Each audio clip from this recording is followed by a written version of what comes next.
Okay, I've got 7, so, are we ready? Yeah. Recording in progress.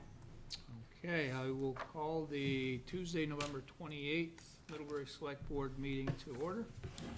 First item is approval of the agenda. So moved. Second. Moved and seconded. Are there any changes? We have, is it 9? We'll be deferring consideration of the purchase of the pavement line striper and driver until your meeting on the 19th. So that's 9.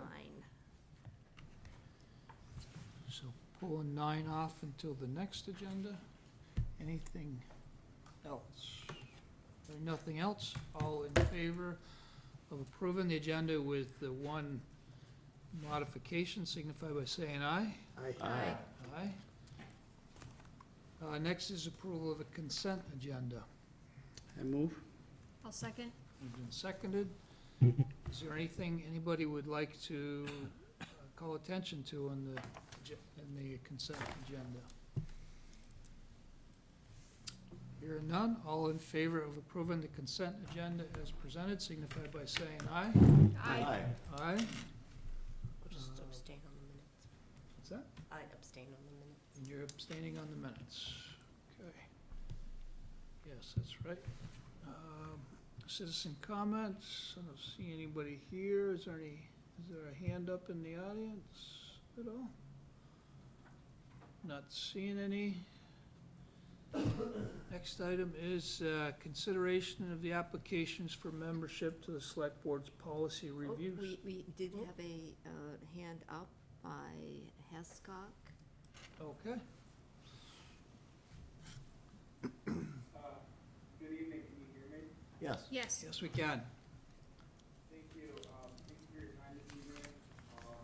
Thank you for all that you do. My name is David Hescock, I live on Pine Street. First, I'd like to make 2 comments. I'd like to ask 2 questions and make 2 requests. First comment, the roads in the village area of this town are atrocious. Some being patched year after year on what looks like extreme rationing of material. This is essentially a tax on people. Roads are awful. Second comment is the operating principles of the Select Board as adopted on March 14th, 2023 state. Identify the most critical areas facing Middlebury community in areas such as infrastructure improvement, and other points follow. Then establish the funding and project priorities needed to address them. This is the priorities that you all, this is the guiding principles that you all sign. This is listed on the town's website. What I just read is right at the top of this 3-page document, so I think it's very important that be noted that the Select Board has signed on to infrastructure improvement. Question number 1, why have the roads been allowed to get so bad? That's a pointed question, but I would like an honest answer. And then question 2, when will the roads be properly repaired, specifically Seminary, High Street, Springside? Request number 1, town makes emergency repairs to Middle Road, from Lodge Road to Route 7. If any of you guys have not driven on Middle Road, I would recommend doing that to see what I'm talking about.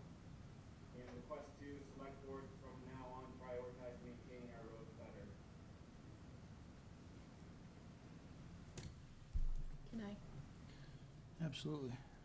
This is Heather Seeley, on the infrastructure committee. I don't know how to answer all of your questions, but if you are able, this Thursday morning at 9 o'clock, we are going to be reviewing the capital budget. And if you're interested and can attend, it would be a great way to see all of the money that we're spending on infrastructure projects, all that we're putting in the budget, what it all costs, how much we get done. Emily's on, I don't know if she can join, but we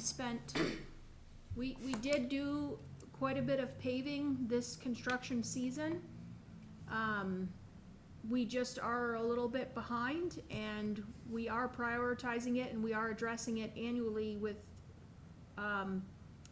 with a list of projects, but I can't tell you specifically when the streets you're requesting are on the schedule. Okay, Emily, maybe, sorry to- Thursday morning would be a good time to ask maybe.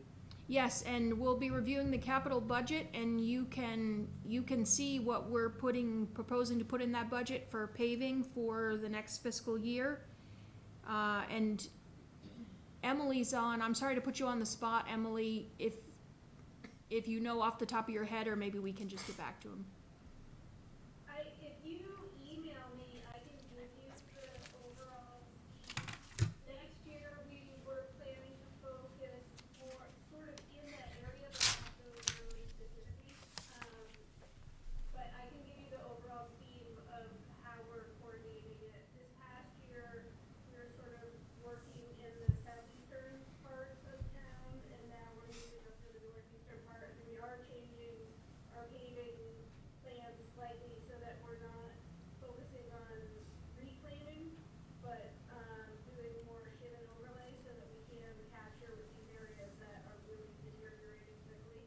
Part of my concern, we want to do the water tower, the water tank up on Chipman Hill, and so that area was sort of all going together in that package for when we do Springside Road and Seminary, and that whole part of town was all sort of formulated to go together to capture that. But feel free to email me, or you can stop down, I have it all written out on a chart in my office. Okay, yeah, that would be really helpful, that's what I'm after. I mean, I'm speaking tonight to make a point, the roads are bad, really bad, and I stand by that, and it's a tax on people. So I mean to be kind of pointed, but it sounds like, that's legitimate answers, so I appreciate that. And I will, follow up with you, Emily, and then I think if I have time, I'll sit in on Thursday's meeting, so thank you. Okay.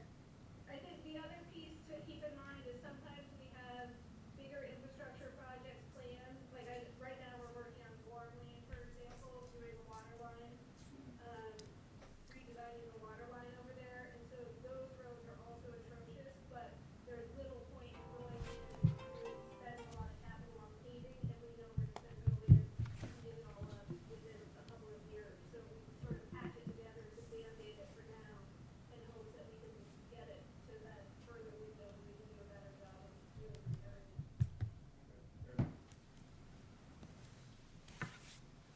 Can you turn the volume up a little bit, Guess it's the Kathleen? Yeah. speakers or something? Is that- Okay, let's see what we can do.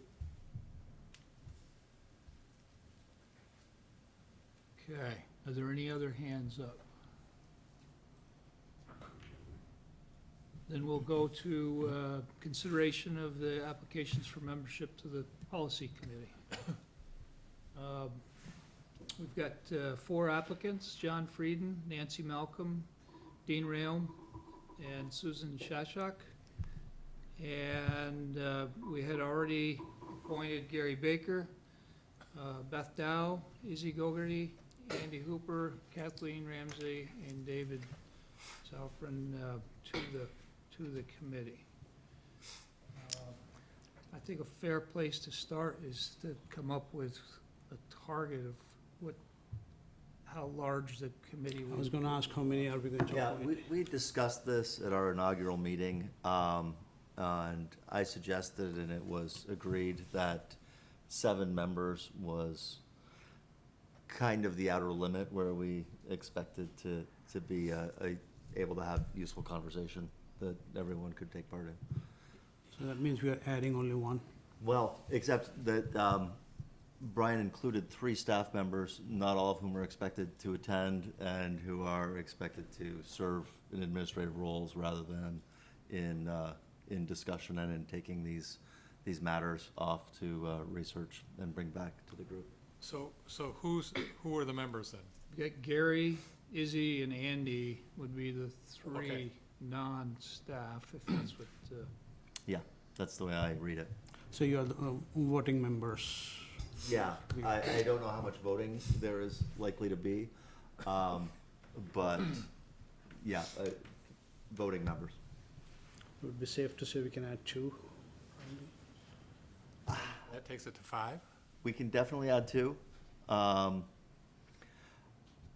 the thing that we haven't done yet, and we were waiting to bring people on before we did, was figure out a time when we could meet, to put a monthly or bi-monthly, I forget which is twice and which is half, a monthly or every other monthly meeting on the books, and we're waiting to get some interest together before we tried to find a time slot that worked.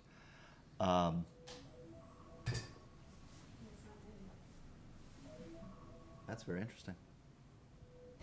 Nobody's phone.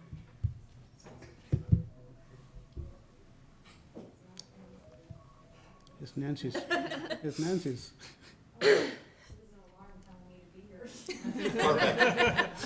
Very nice. Well, that thing didn't work. No worries. No worries. Maybe it was the speakers here. So we're gonna, how many are we gonna take, and are we gonna appoint them tonight? No, we're just gonna put them in the, I mean nominate them, yeah. We're nominating. yes. Yeah. Okay. Okay. It says approve the appointment of, not nominate. Oh, no, we're doing it?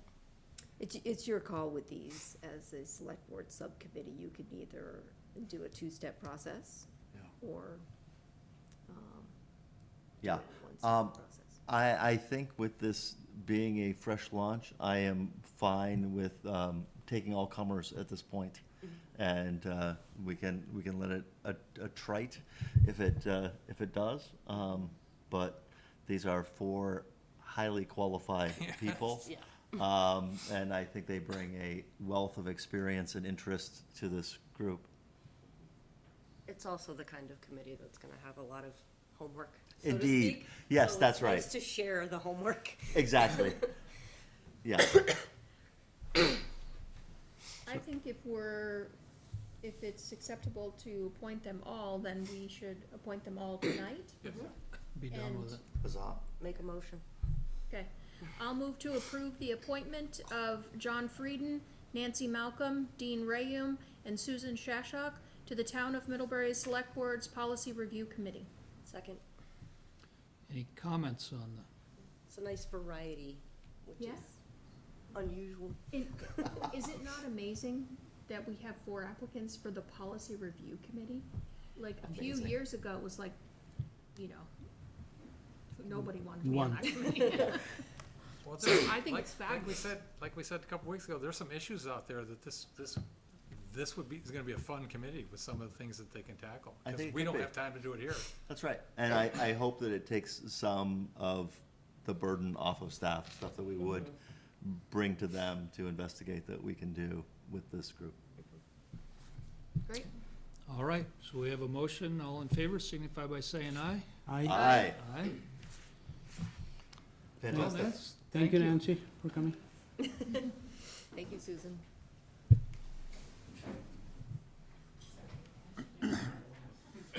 Okay, next is malt request for letter of support for the 2023 Vermont Outdoor Recreation Economic Collaborative. Grant app. Hi, Hi.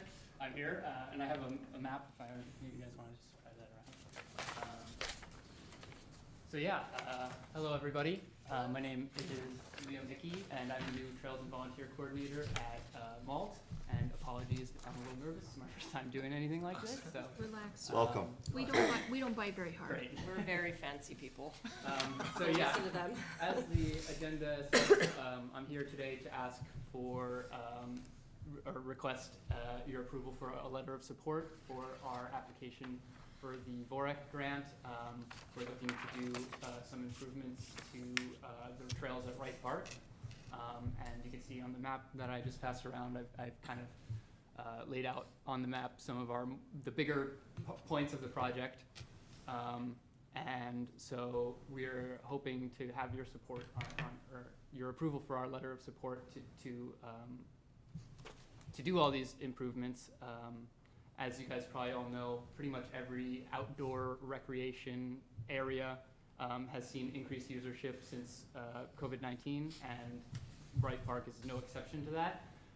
And so we feel like it's a good time for us to really put some investment into those trails and really improve on them and make sure that, you know, we sustained quite a bit of damage there during the flooding events earlier this summer. And so we want to sort of, there's been a track added to this VORAC round this year that is specifically for flood recovery and resilience, which is the track we'd be applying for.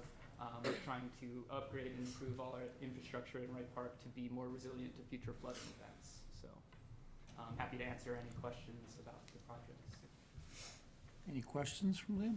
How much, I don't think it said anywhere how much you were applying for? Right, yeah, we're still working that out because we're kind of still making decisions on what we want, which parts of the project we want to bring contractors in and which parts we want to try and do it in-house with like volunteer support and stuff. But we've got a very ballpark figure I was working on today. We're going to be applying for somewhere between $165,000 and $221,000. Okay, great, thank you. And because we've already done this for the skate park, has no impact on us doing this for Malton? The town is sponsoring the skate park one itself. Okay. So we will be submitting the grant application, so Malt will be a competitor of ours, but it does sound like they're in a different category with that flood That's- resiliency. Yeah, Right. and That's it's what I my was thinking. understanding, we were looking into it once you told us that you guys had applied for the skate park, and it's my understanding that you can be a supporter of any number of these applications, you can only be the lead applicant on one application. So, Great. I imagine theirs is the outdoor equity track. no, ours is the flood. No, relief. not yours. I'm saying the Right. skate park is probably the outdoor equity, you know. Good, any other questions? This is great. I don't spend any time in Wright Park. I'm up on the Chipman Hill side of Cam and spend my time on those trails. But this is a lovely trail network, and I'll try to get down there. Yeah, That's good. Oh, it's a great It's a spot. good Really one. nice. That's nice. I love to snowshoe down. It's Really? it's great for snowshoeing. Can you do something about bugs, though? Unfortunately, can't do anything about the bugs. This is the The epicenter river, of if bugs. you get down Yeah. along the river here, the view is really beautiful. And I love to snowshoe. It's very flat, not Flat. a lot of elevation, so snowshoeing it's really great. Anyway, Cool. I'll move to approve the draft letter of support presented by the Middlebury Area Land Trust for their 2023 Vermont Outdoor Recreation Economic Collaborative Grant Program application, Well done. Second. which, Sorry. so I gotta read the whole thing. Sorry. Which, Yeah, really. which if granted by the state will be used to improve infrastructure at Wright Park. Okay, Go ahead. moved and seconded. All in favor, signify by saying aye. Aye. Aye. All right. Is this the sort of, are these projects things that you're gonna be looking for volunteers to? Yeah, absolutely. Okay. There's probably gonna be a lot of volunteer work requested to do like the demo on the old structures that are already there so that they can be replaced with new structures. That's, I think, gonna be one of the main things that we ask for volunteers to do. And then we'll also be working with a couple of volunteer groups to do some of the bigger projects. Like we work with the Counseling Services of Addison County. They have a forest summer crew that kind of comes out and does 2 weeks of trail work with us. And the Hannaford Career School Center school kids do a lot of work with us. I run the teen center. Can you sign us up for demolition? Yeah, absolutely. If you just shoot me an email, I'll get you guys onto our list and everything. So. That will be the most exciting thing that has happened. Awesome. Yeah, absolutely. Take this sledgehammer. Thank you Yep. all so Thank you much. so much. Demolition Good luck. is what we want. We only want demolition. Chief? Patience for.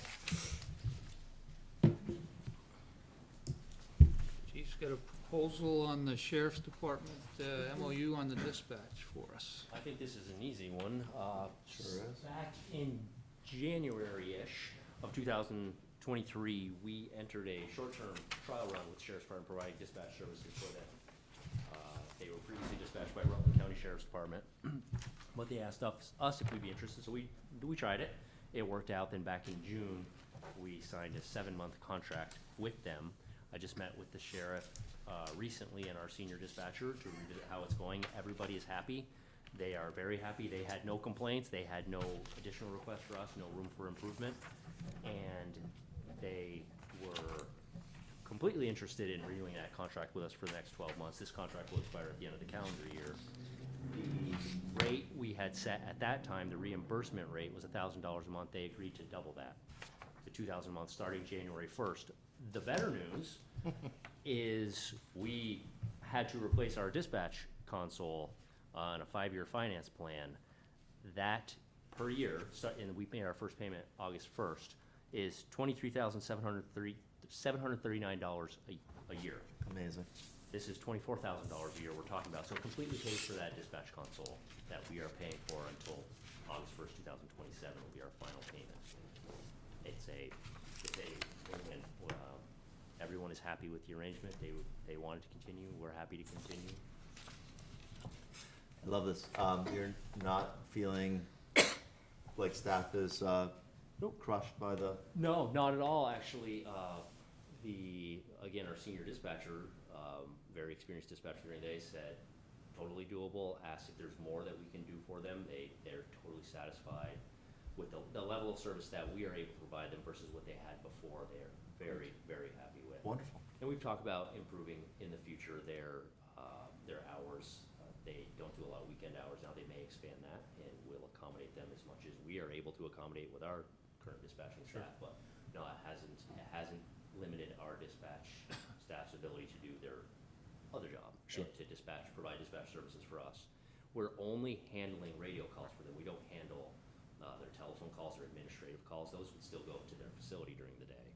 We are just doing their radio work for them, and it's almost 2024 now, so we all have computers in our cars. We're able to operate semi-independently, depending if there's cell service.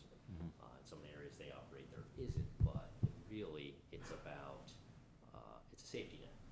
Dispatchers on the other end of the radio, keeping tabs on the deputies that are out there. That's their primary function, and sometimes they're not able to use their computers for everything. The dispatchers will pitch in, but there has been a really good working relationship. It's had the benefit as well to place us in closer contact because we're on the same radio frequency now, as opposed to being on different radio frequencies when we have major events. For example, the active shooter we had right outside the police department, I was able to be on the radio requesting deputies to come shut the roads down for us. And that was going out live over a shared frequency because they operate on our radio frequency. So they heard that. There was no delay in calling other agencies or switching radio frequencies. And we have asked for their assistance in several larger cases, and we've been able to bring them to bear more quickly. So again, this is a win-win. Win. Yeah, awesome. I love it. Great. Questions? How much work is it for the MPD to provide this service to? So David just asked me that question. It's an interesting question, the average daily calls, and I would say a lot's dependent because they may have other things. They do contract work, but primarily what we're doing for them are traffic stops, motor vehicle stops. They have traffic enforcement contracts with some towns. Sure. And I would say it could range anywhere from 20 to 50 calls. And typically they're on duty. They're maybe 6, 7 a.m. to maybe 6 p.m. Sometimes they go later.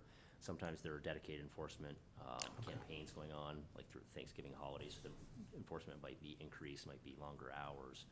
But I have not heard a single complaint from our dispatchers that they can't keep up. That's what I'm asking. It's not a huge strain on you guys. Not at all, and especially because the deputies, our officers, any officer in the state is able to operate independently. What they're doing is they're calling out on the radio the traffic stop. So they're telling the dispatcher where they are. They're stopping this car in case they're not heard from again. So we know where to look for them, and we know.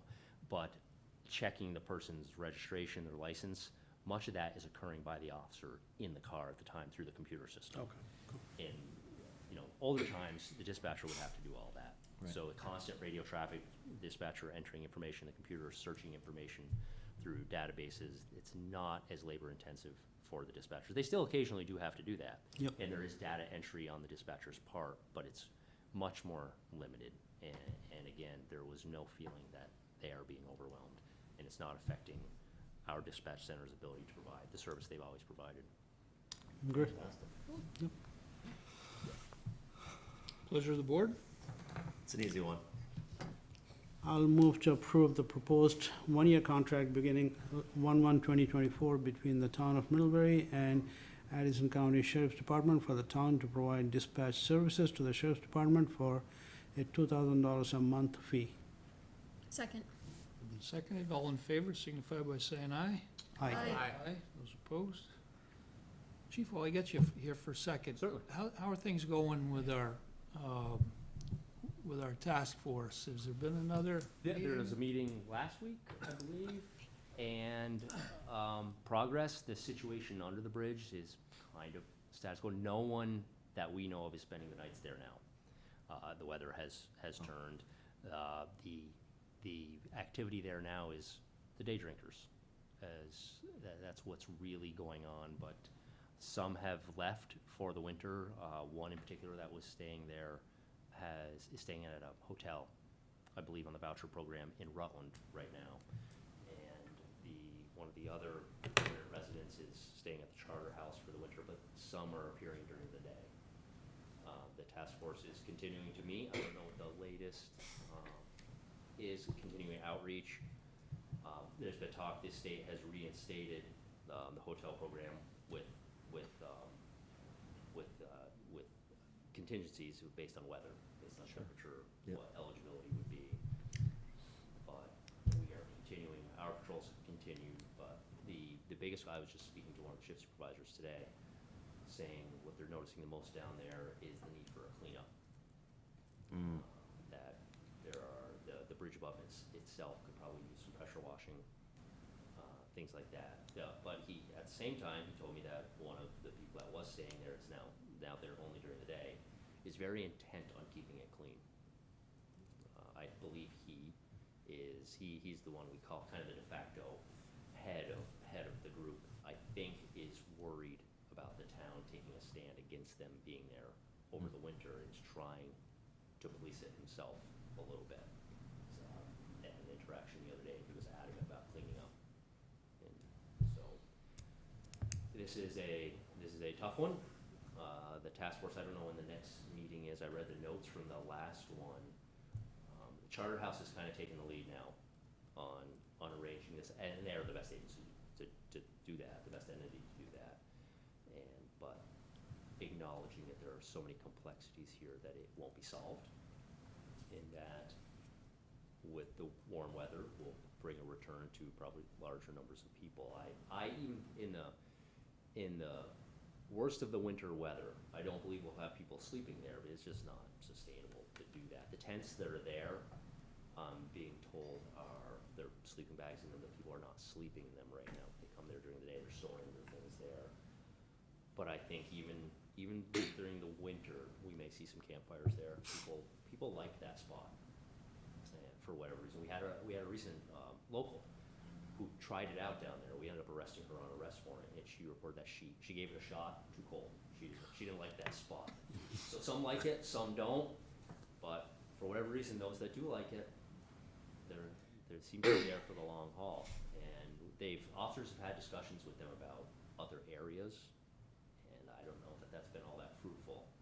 They like that area, they being the ones that are choosing to stay there more, but we have had no additional vandalisms, and that female that we talk about so much has been back from time to time. Her and her boyfriend have been back. They kind of reappear, then they disappear, then they come back. He was just arrested in Rutland today, as a matter of fact, on an outstanding arrest warrant. So that told us that they were back in Rutland temporarily. But I imagine they will come back at some point. They have a car now, and the only vandalism to a vehicle we've had was her vandalizing her own in the parking lot back there earlier in the month, I believe. Weird move. So the tempo and I have not personally heard from, I don't know if the officers have heard from any of the business owners in the immediate area, Mr. Ups, Haymaker, about any issues. We haven't gotten the calls we were getting. And when we go through, I see cars parked there, but I don't know, the tents seem to be remaining. One of the gentlemen said he did intend to take his tent down, but I don't know what the holdup is in that, because I think it's probably because he's returning there during the day, at least for now. This conversation may be different in January, when the weather is much less accommodating. But it's not unheard of to have people on that riverbank in the winter, especially during the day. If we have a sunny winter day, it's possible. Yeah. Okay, well, thanks for the update. Certainly. Thank you, Chief.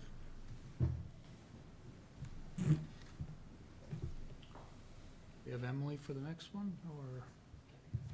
Yep, there's Emily now. Oh, had me on my toes tonight. Sorry, Emily. Ahead of schedule. You're on, you're on. So this is an easy one. We're just trying to replace some guardrail. Two sections are replacement and one is a new, installation, all related to the August and July storms. High Street, where the two, landslides occurred, there's a stretch of the triple wire guardrail through that is failing from those landslides.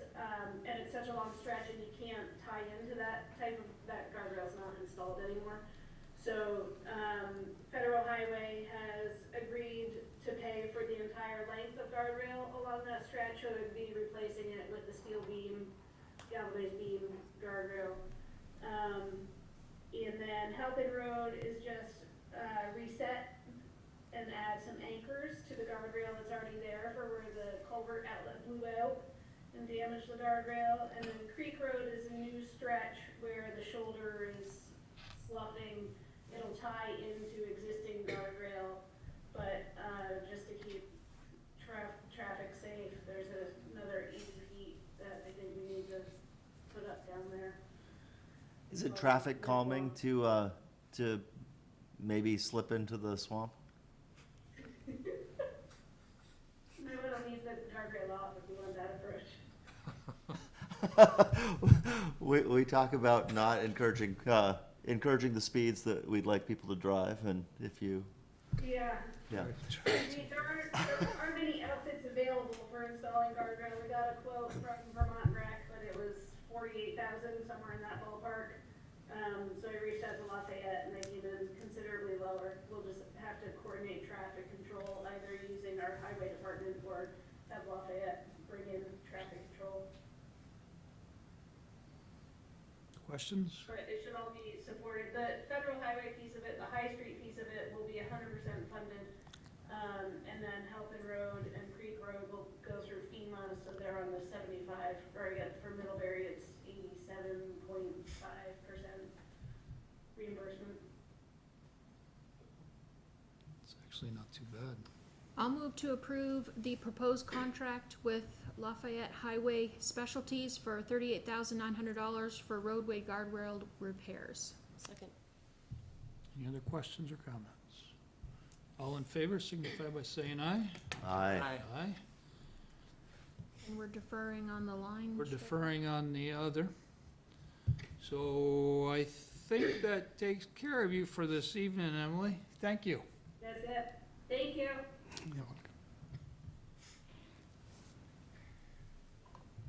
We got what, Dana's next. Man, you could set a land speed record here. Not a record, but. everyone. Hi, Dana. Hey, Dana. Okay, I got a couple things for you tonight. The first is seeking approval to submit a grant application. This is a Libraries Transforming Communities grant from the American Library Association. It is for capital improvements. It's one of the very, very few library-specific grants available for building projects. The idea here is that it's for building upgrades that improve access to people with different kinds of disabilities. Our application is proposing making the library more accessible to people with mobility-related disabilities. Specifically, if we got it, the grant would go towards paying for the elevator, that would be installed as part of the renovation expansion. So the nice thing about it is you can apply for the highest amount, which is $20,000, and if you're not granted that amount, they'll automatically consider you for a lower tier of $10,000. So I am seeking approval to submit the grant. Great.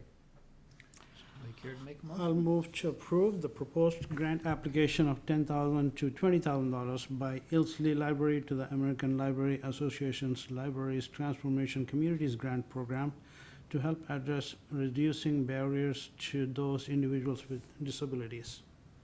Second. Any questions or comments? All in favor signify by saying aye. Aye. Go ahead. Thank you. Okay, so the next thing is, I'm seeking approval for a contract with CPG Enterprises. This is Christine Graham and Maeve McBride. They helped us with the feasibility study, and we are at a point now where we are starting to think about a capital campaign, and preparing to launch a capital campaign sometime in the new year. And in order for that to be a success, we really need professional guidance, and support. I had a really good experience with Christine and Maeve. In fact, Christine has kind of been consulting the library for years since I got there.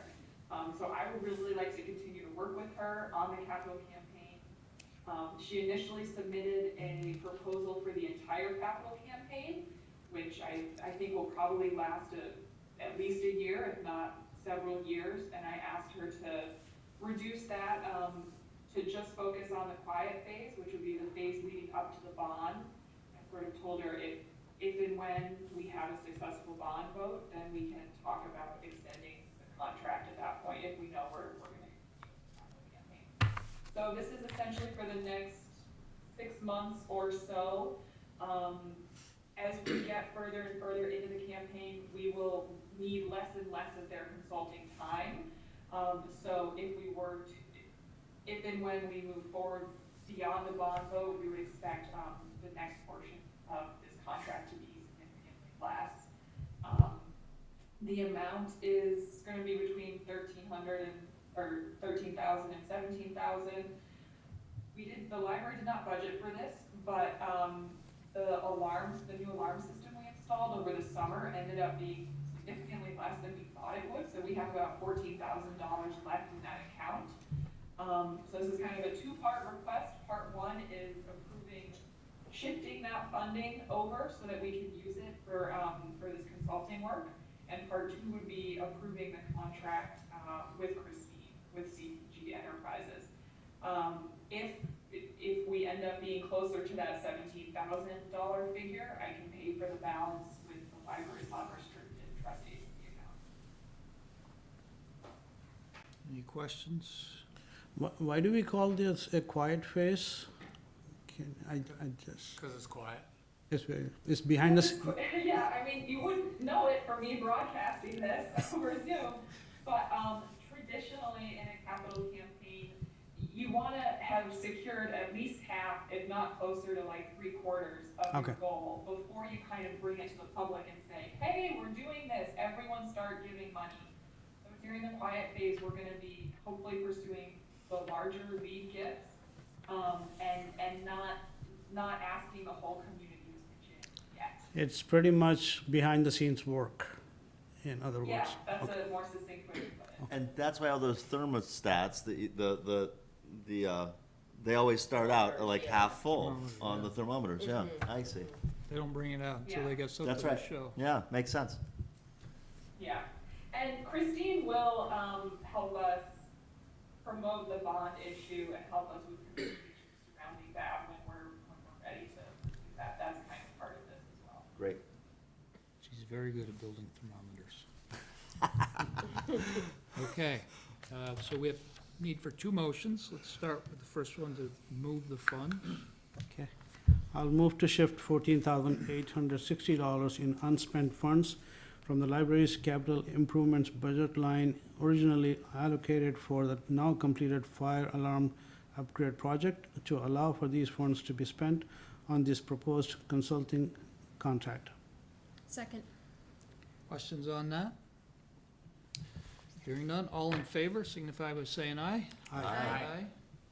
I also move to approve the proposed contract between CPG Enterprises and the Ilsley Library to provide fundraising, campaign consultation, and coaching relating for the proposed renovation expansion of the library at a cost not to exceed $17,500. Second. Seconded, any comments on that? Hearing none, all in favor signify by saying aye. Aye. Okay, Okay, and the last thing is, 2 weeks ago, I think, I was in front of you guys talking about a proposed arrangement with Waybridge, whereby we would provide library services to Waybridge, and they would give an annual appropriation to the town of Middlebury in exchange for that. You kind of said, yes, we're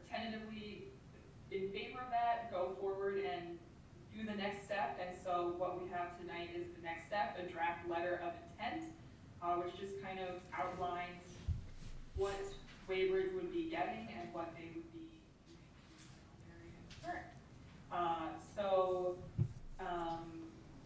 I'm forgetting his bench, how Putnam has looked at this, and we've also, I've shared a draft with, the Waybridge Selectboard chair, so they've seen it, so they know that, it's on the table, and so I would put this forward as the next step in moving that process forward.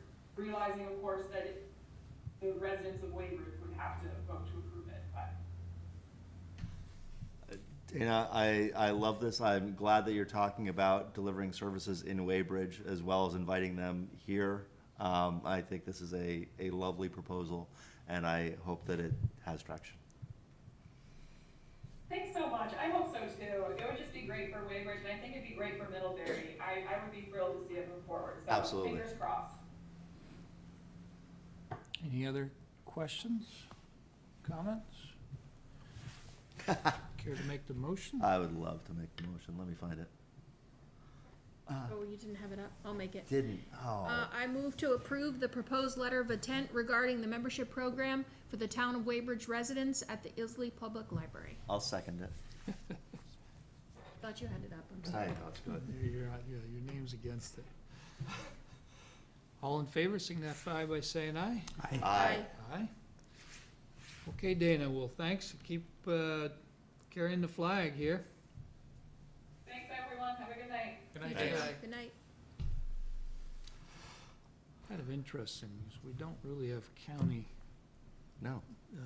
services in Vermont. but this Sheriff is the and type- court, yeah. Yeah, this is the type of thing that really could be a model for some, and we talk about it in the fire services. Yes, we do, and we should.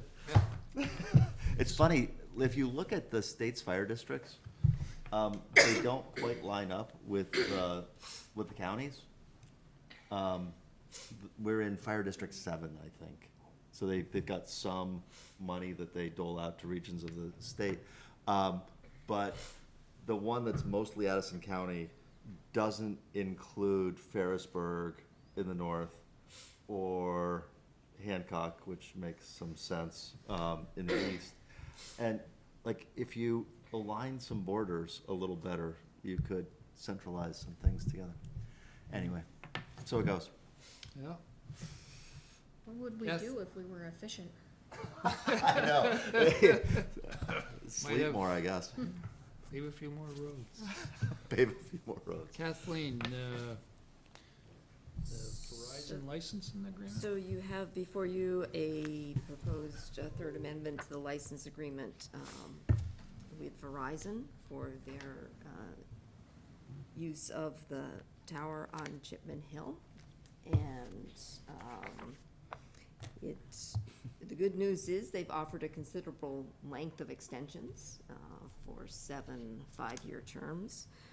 The bad news is a slight reduction in the rental fee, but they did agree to a 2% cost of living each year and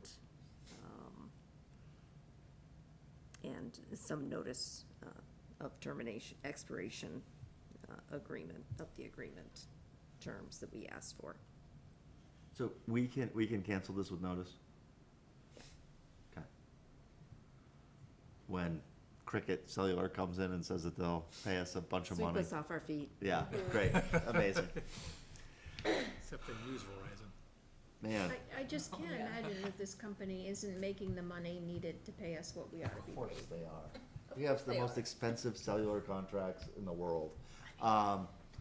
It's ridiculous, and the height and the access to that tower are great for this area, and yeah, it sucks. What happens if we say no? Then Just out of the curiosity. residents get crappier Verizon coverage and they all complain. Really, or It- will they it give goes us in more the- money? It goes in the Congregational Church Tower like the other two already are. Yeah, Oh, is that, you have Then- two on but then there? They don't get as good a. If it gets crappy It's, service, they won't get Those many of us to customers. the east, it's blocked by kind of the. a cell phone, man. Maybe 81. by the I have But Cricket, is I'm there happy. another tower, would they have to put one in somewhere? Just saying. yeah. I wish we could hardball. It's totally fine. I feel badly asking to try to negotiate with these It doesn't sound like they're duopolists.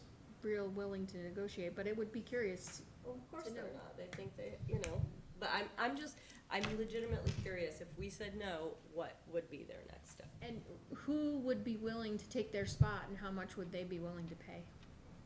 Right.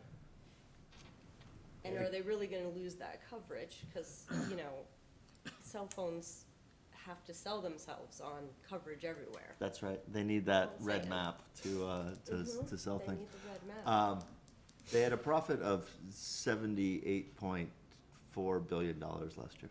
Yeah. I think they could pay us They more. can. In They Middlebury? can't pay us more money. So we should just buy stock. Yeah. Ask them for a stock option along with this. Uh-huh. What was the previous payment? That's what I was looking for, I don't Yeah. find it. 17? So what's, It's not huge. I mean, it's quibbling for them to, yeah, they get, yeah, they it get, just. they get way more than that out of my contract with them. And Right. if they didn't have a good service here, I'd Yeah. go back to AT&T. That's like one person. That's one person's cell phone for the year. Right. Like one family plan. You know, I guess that's why, it's just like the principle of it just kind of gets. Yeah, but out of 30 or 40,000 towers over the country, it's a lot of money, more profit. Well, what I'm saying is how many towers are around, like how Well, close this is is the why next- they Not many. have that so many $billion in profit, Right. because they Like, that's what I nickel and wanna know. dime all of their tower Where's leases. the next tower? They put one up on the, I don't know what the name of the mountain is, there's a ridge down in Salisbury, they put one up a few Okay. years ago. Before that, we didn't get much service Yeah. down in that, So see, this one, taking this one out wouldn't even affect you. You got a cell. they would lose a lot of, this would affect us, cause that doesn't reach Yeah. here. Mhm. So, they would lose a lot of customers. Mhm. I don't know if it's for $200, it's what, $2,400? Yeah. Is it worth tying Kathleen up for? No. No. Yeah, I I think know. we, I feel like we tried to I know. tried to leverage our beautiful It was tower. a happy thought moment. It'd be more impactful if you'd cancel your Verizon I account. can see that. I don't have Verizon, which is why I don't have good coverage.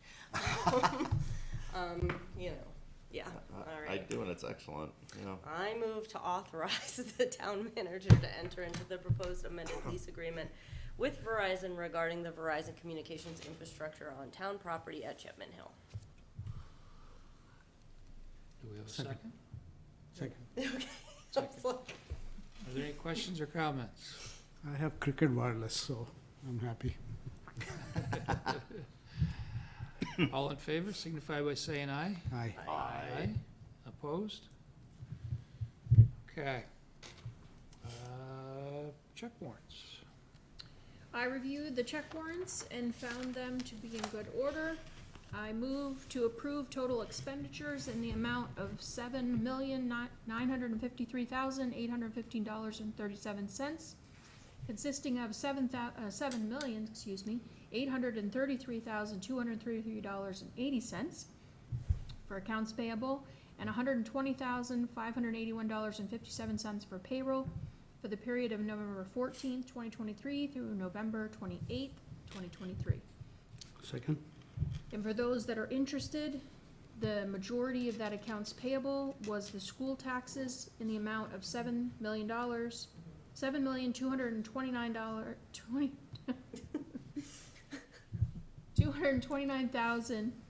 $229,984.88. All in favor, do I have a second? second. Yeah. Okay. Oh, you seconded, okay. All in favor, signify by saying aye. Aye. Aye. Okay. We are gonna have an executive session, but we'll do select those board member concerns for HUD. Yes, I want to say thank you to Andy for taking care of the flowers for Izzy's family. Thank you for doing that. Our heart goes out to Izzy. It's hard to lose. I'm assuming he was pretty young. I expect so. So we are thinking of her family. she said very unexpected, so. Yes. Yeah. Wow. Heather? I'm all set. Yeah? I went to an interesting talk last week with Peter Conlon, talking about schools, taxes, affordability, stuff like that.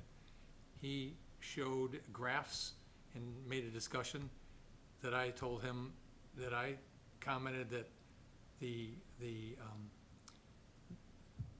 trends are unsustainable. Of course. $20,400 per student. And I challenged, I said, we in the towns are struggling keeping our tax rates low, and school taxes just seem to skyrocket. He says it doesn't appear anybody's willing to vote against any of the proposals that come up. I mean, he showed graphs and everything that the cost graph was going like this. Sure. And there's not gonna be enough money. We have had roughly the most expensive schools and the most middle tier educational outcomes by the metrics of the states for a long time. Yeah. It was very interesting, and, Medical insurance costs are right there with them. yeah, yep. 15-16% increases every single year. Which is not sustainable. You have to spread it across a larger population, and we're not No one can building move here. homes. We got no homes. So. Yeah. That's what happens when you stymie growth. Yeah. Well, that's, yeah, It's a big part of it. that's a big part of the problem. And he was showing the growth, and I says, well, that's not gonna help at all. I mean, we're not growing. We're not growing. There's some indications that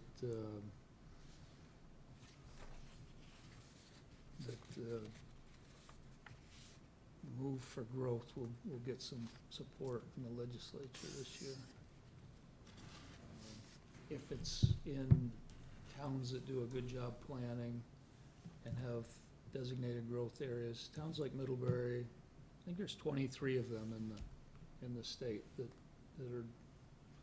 they feel would be easy areas to loosen up the strings on. So we'll see.